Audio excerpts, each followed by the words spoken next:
আমার একটা জিনিস বুঝে আসতেছেন, আপনি বিরিয়ানি দিলে সমস্যাটা কোথায়? বিরিয়ানি কি মানুষ দেয় না মসজিদে? আপনি শুধু বিরিয়ানির হিসাব করলে তো হবে না, দ্রব্যমূল্যটার দিকে তো বিরিয়ানি রাখতে কত লাগে।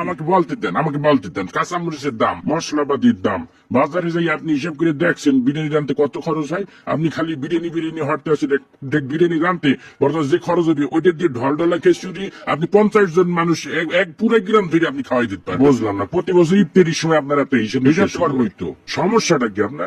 আপনি খালি খাওয়ার হিসাবটাই বুঝলেন, আপনি দ্রব্যমূল্য হিসাবটা বুঝবেন না। আপনি কি মনে হচ্ছেন আমি কি বহুত টাকার মালিক হয়ে গেছি? হ্যাঁ, এখন যত কামাই তত খরচ। এই যে আপনার মসজিদে প্রতি মাসে ইমাম সাহেবের বেতন না দিলে ইমাম সাহেব চলবে কেন? আমার কথা বলতে দেন। আমার এই যে রমজান মাস আইছে তারাবি পড়াবে, হাতিয়ে দিতে হইবে না? আবার খরচ কি কম? ফেতরা দিতে হইবে, জাকাত দিতে হইবে। শোনেন একটা কথা, রিজিকের মালিক আল্লাহ। আল্লাহ আপনার ধন সম্পত্তি দিছে, ধন সম্পত্তি দিয়ে আপনার পরীক্ষা লেখতে আছে।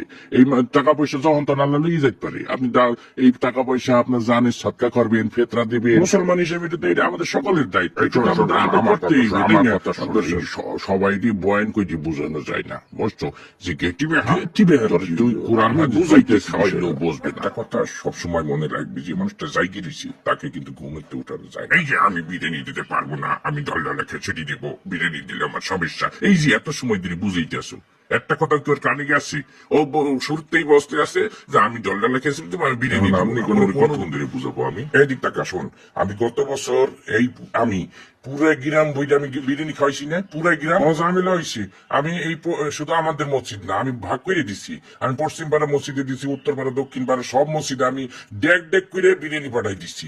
কোনো সমস্যা হয় নাই, শর্টও পড়ে নাই, সবাই তৃপ্তি সহকারে খাইছে। আমার মনে হয় আমার মতো সভাপতি এই মসজিদে ইতিপূর্বে আর আইসি কিনা আমার জানা নাই।